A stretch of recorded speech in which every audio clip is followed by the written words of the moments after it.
My name is Karen Mitchell, and I thought I'd seen every form of betrayal imaginable. I was devastatingly wrong. The mansion in Beverly Hills had become my gilded cage for 3 agonizing years. This sprawling Mediterranean estate, worth $12 million, had once been the crown jewel of my late husband's real estate empire. Now it housed my youngest son Todd and his manipulative wife Marie, who'd swooped in after Robert's funeral with promises of support and companionship. What they really wanted was a live-in servant who happened to own the property they coveted. I should have recognized the warning signs much earlier. The way Marie would introduce me at neighborhood gatherings as Todd's mother who helps around the house, never acknowledging that every square inch belonged to me.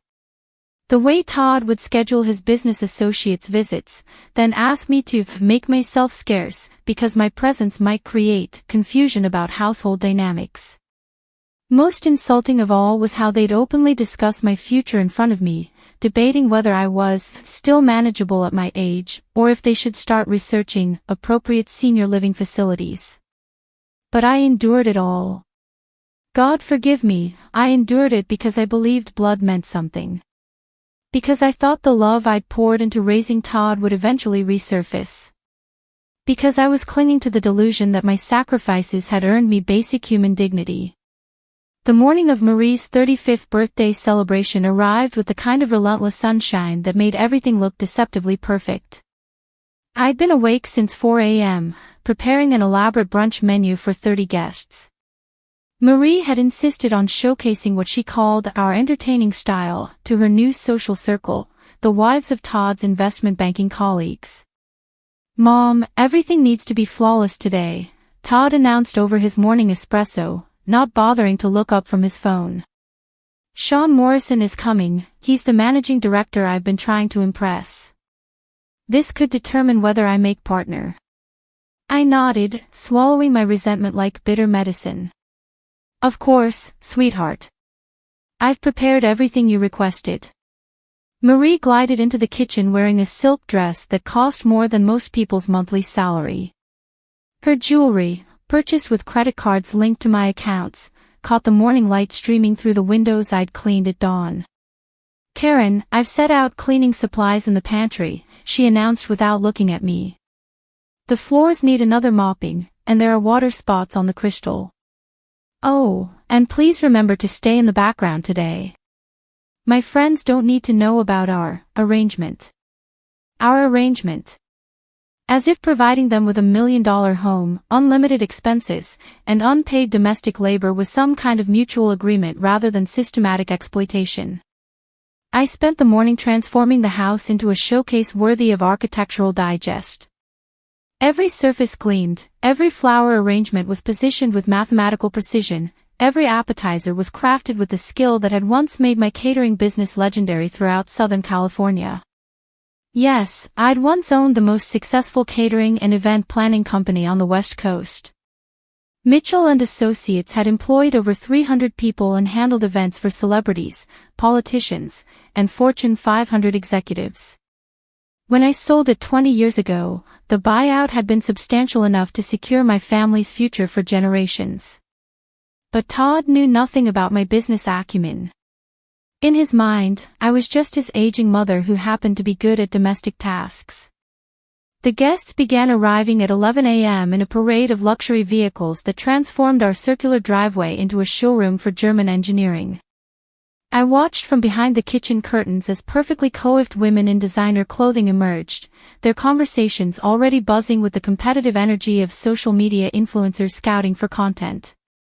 I remained invisible throughout the first hour, refilling champagne flutes and refreshing appetizer platters while Marie accepted compliments for my work. Through the serving window, I could see Todd holding court near the pool, animated and confident as he regaled Sean Morrison with stories about his latest investment strategies. Sean was exactly what I'd expected, silver-haired, impeccably dressed, with the kind of commanding presence that comes from decades of making decisions that affect thousands of people. He carried himself with the quiet authority of someone accustomed to being the smartest person in any room. Around noon, as I was arranging fresh flowers in the guest bathroom, I heard Marie's voice carrying from the main living area, pitched just loud enough to ensure everyone could hear. "Oh, you're wondering about Karen. She's Todd's mother. She helps us maintain the house. We took her in after Todd's father passed away because, well, she didn't really have anywhere else to go." The words hit me like physical blows. I gripped the marble counter, fighting the wave of humiliation that threatened to buckle my knees.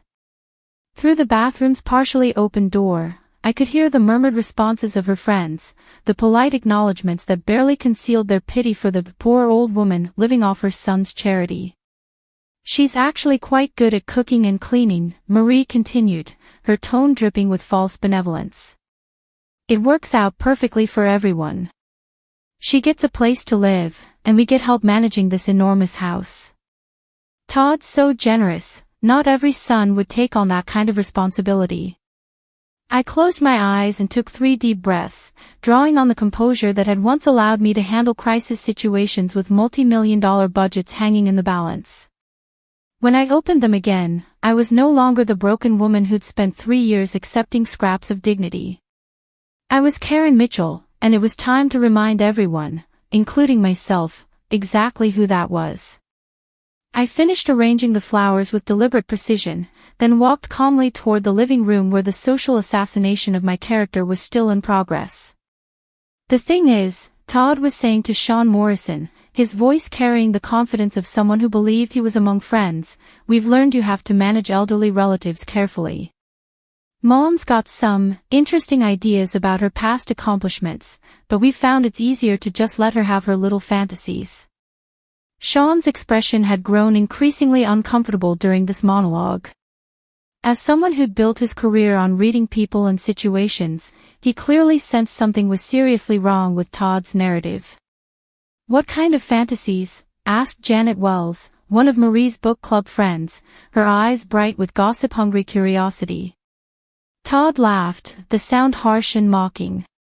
"Oh, she likes to talk about having owned some big catering company back in the day. Claims she employed hundreds of people, had celebrity clients, the whole 9 yards. But I mean, look at her."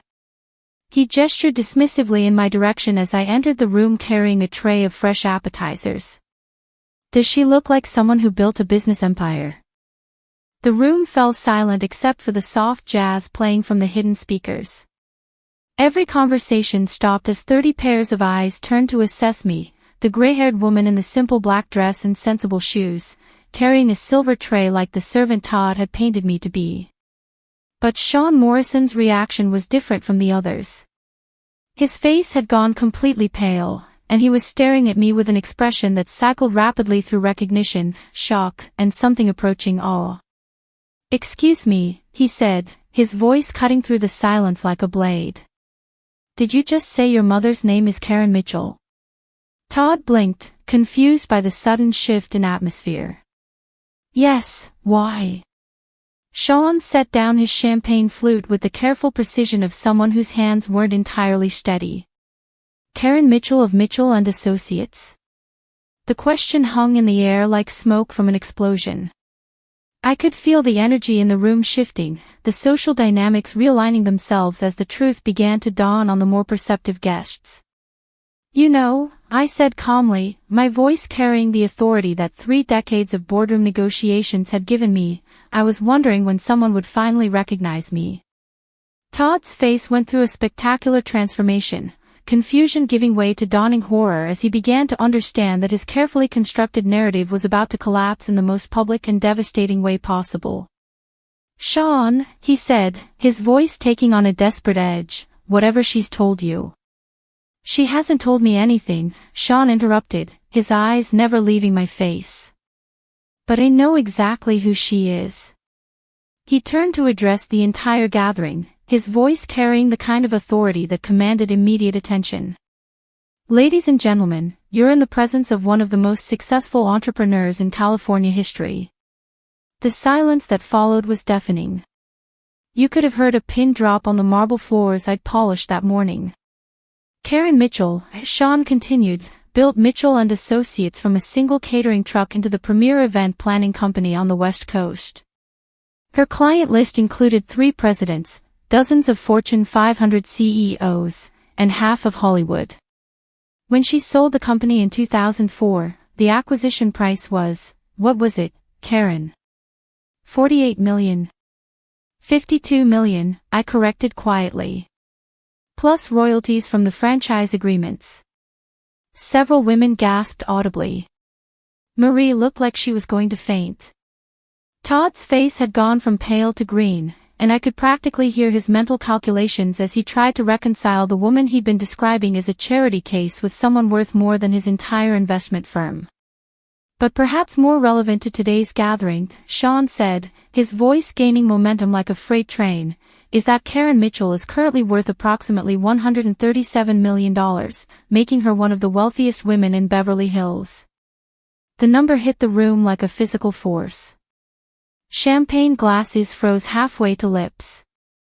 Several guests actually took involuntary steps backward, as if proximity to such wealth required a respectful distance. Jimmy Patterson, another investment banker, let out a low whistle. 137. Jesus, that's more than our entire fund manages.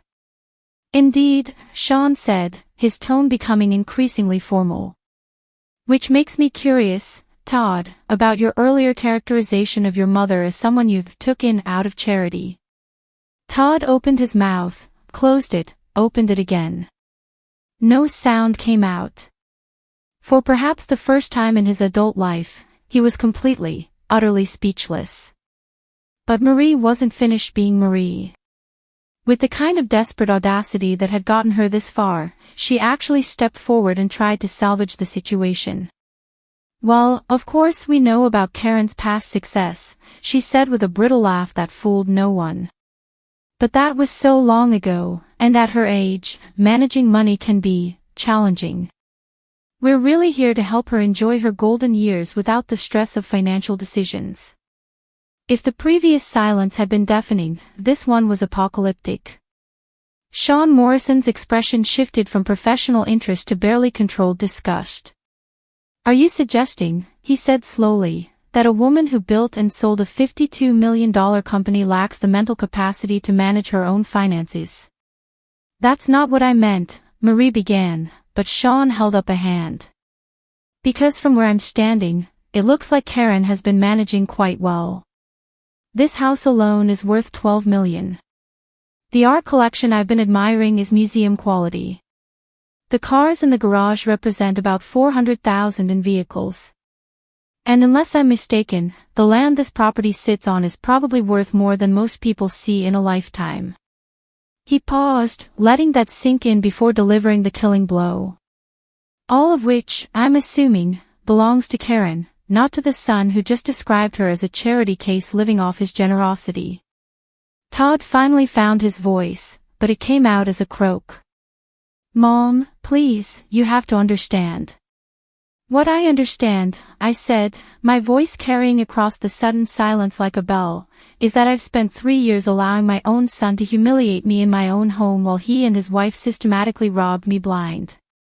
I walked to the center of the room, still carrying the silver tray, but now every eye was on me with the kind of attention usually reserved for heads of state.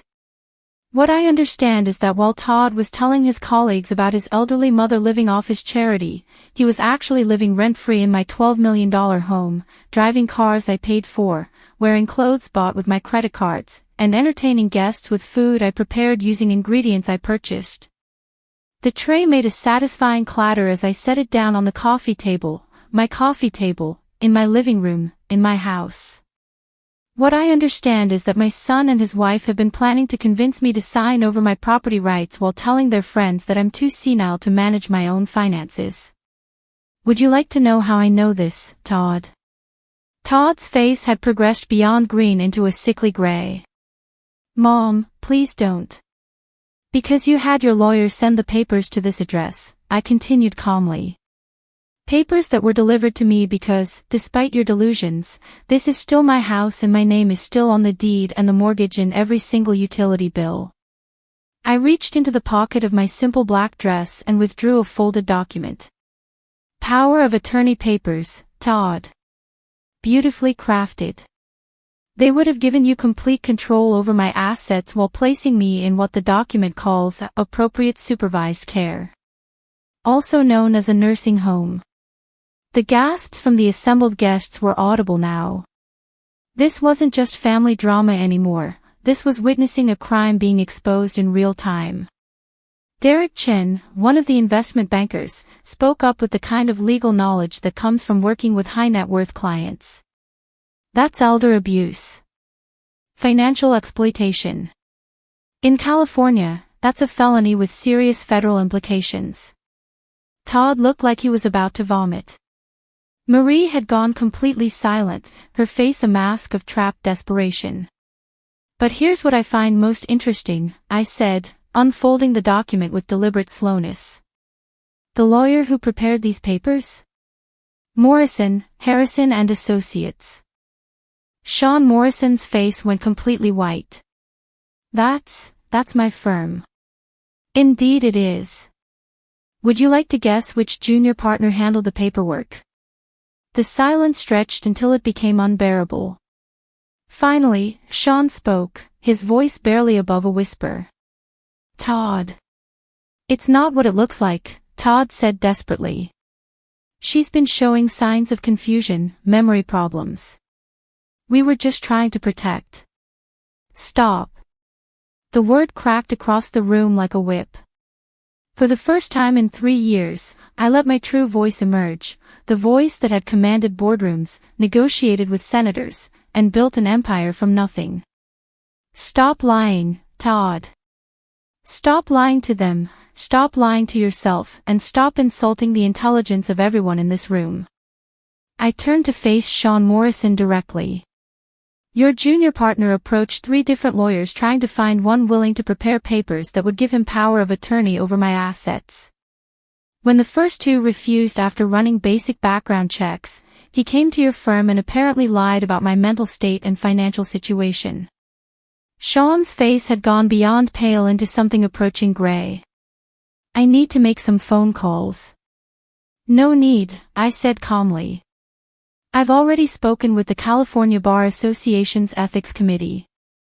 They're very interested in junior partners who file fraudulent documents to facilitate elder abuse. Something about it being a career-ending offense.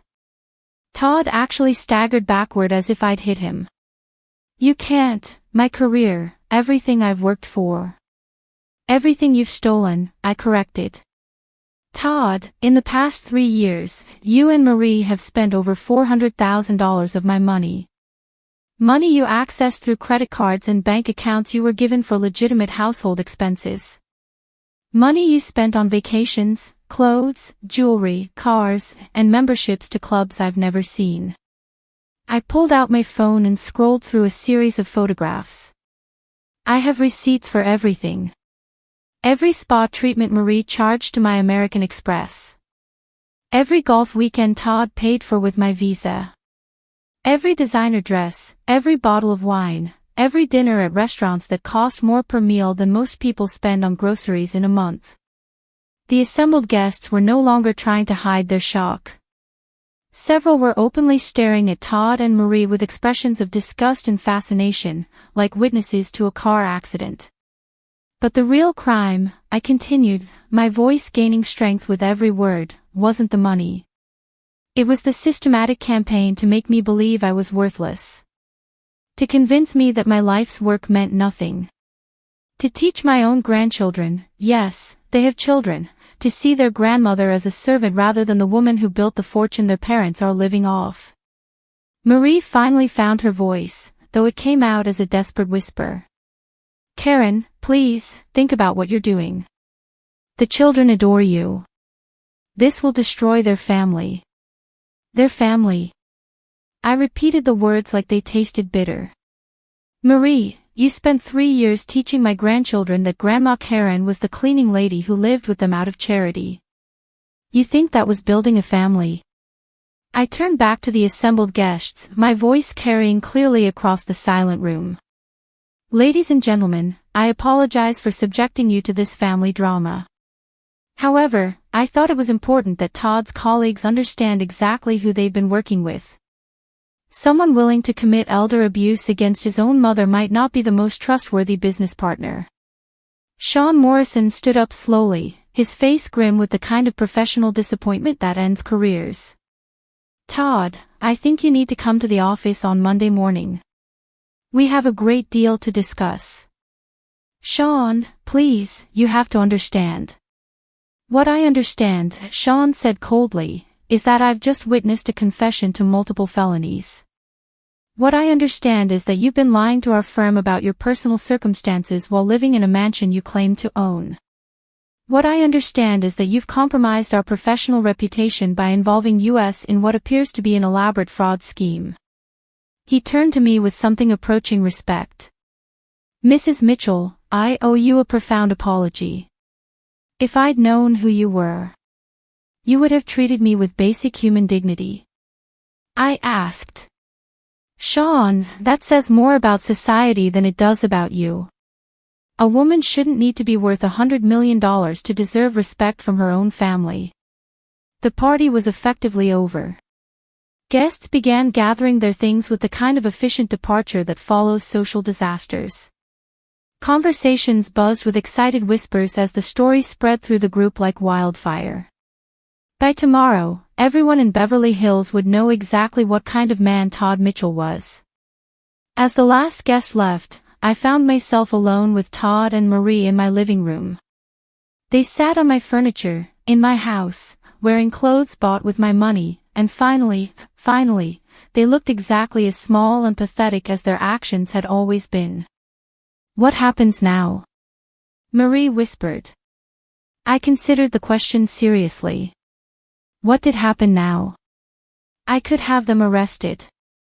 I could sue them for every penny they'd stolen. I could destroy what was left of Todd's career and ensure they never recovered financially.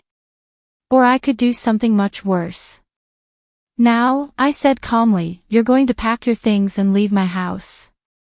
You have until sunset. Mom, please, Todd began. You're going to remove every item you didn't pay for with your own money, which should make packing very quick indeed. You're going to return the credit cards, the car keys, and the bank access cards. And then you're going to leave. What about the children? Marie asked desperately. They're at school, this is their home. No, I said quietly. This has never been their home. This is my home, which I allowed them to live in while you systematically destroyed any relationship they might have had with their grandmother. They'll adjust to living in whatever apartment you can afford on Todd's salary. I paused, watching Todd's face as the reality hit him. No more mansion.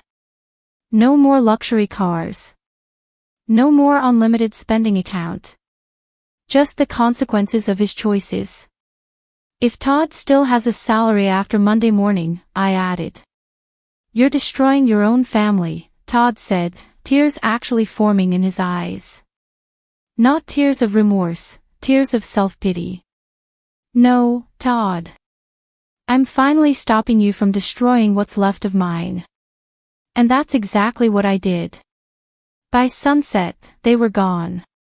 The house felt different immediately, cleaner, somehow, as if a toxic presence had been removed.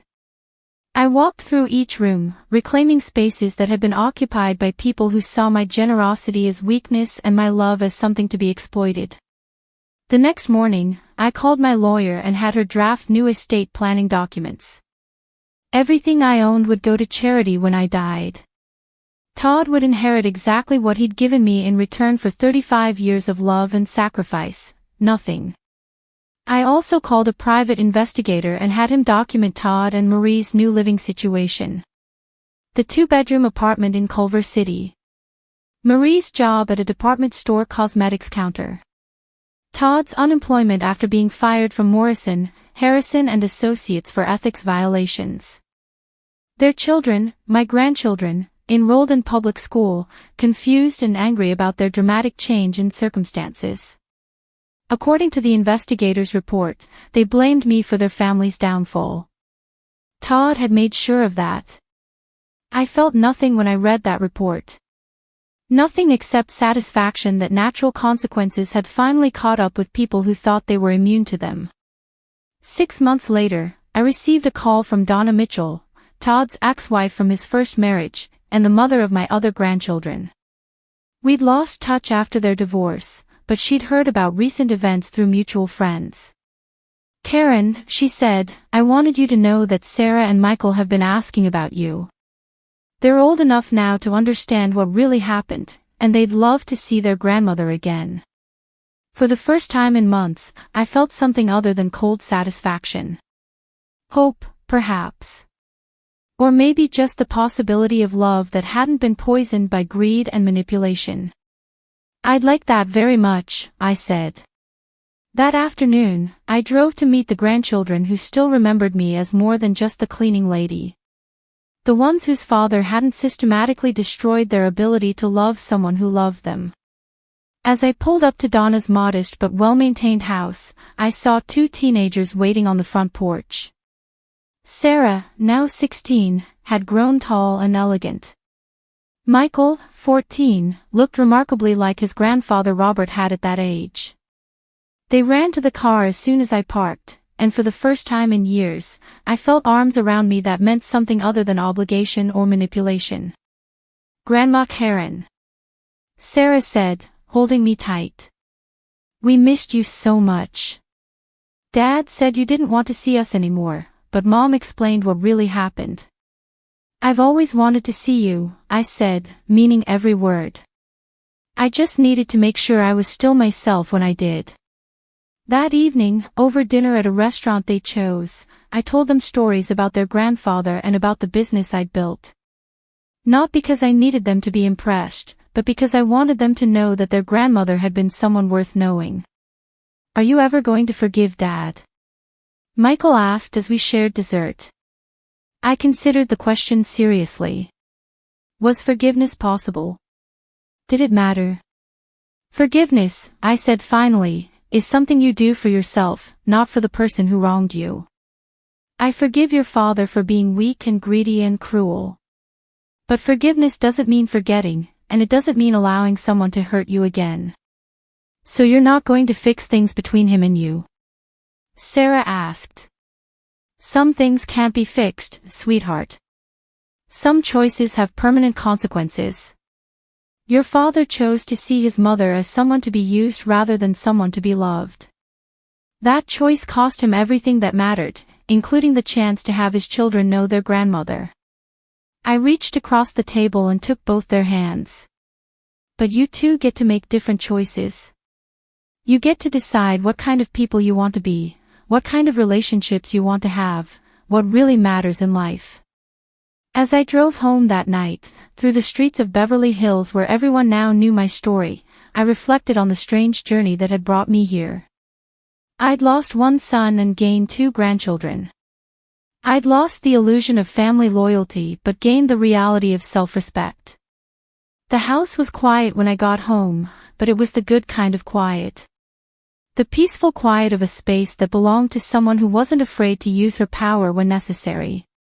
I poured myself a glass of wine and raised it in a toast to the portrait of Robert that still hung above the fireplace. "They learned, my love," I said aloud. "They finally learned that kindness has limits, and I finally learned that some people will only respect you when they understand you're dangerous." The house settled around me with satisfied creaks and sighs. Somewhere across the city, Todd and Marie were probably arguing about bills they couldn't pay and a future they destroyed with their own hands. Their children were learning hard lessons about consequences and the real world.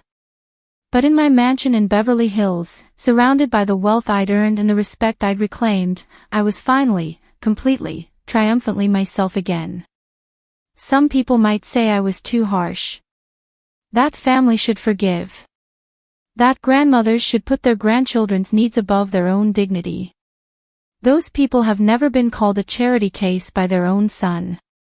They've never watched their life's work dismissed as mental confusion.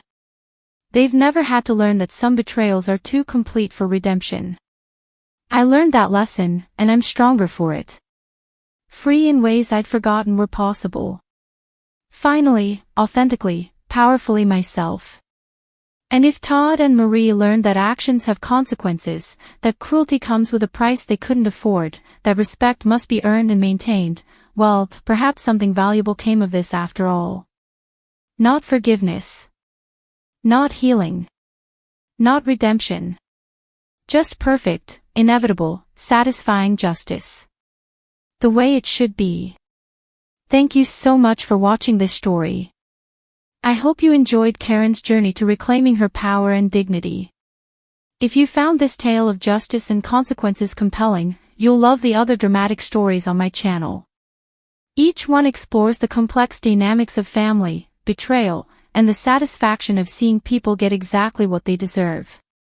Don't forget to subscribe to the channel for more incredible true stories like this one, and please let me know in the comments where you're watching from. I love connecting with viewers from around the world who appreciate these powerful tales of justice served cold. Click on the next video to discover another shocking story that will leave you questioning everything you think you know about family loyalty and the price of betrayal. Trust me, you won't want to miss what happens when karma finally catches up with people who think they're untouchable.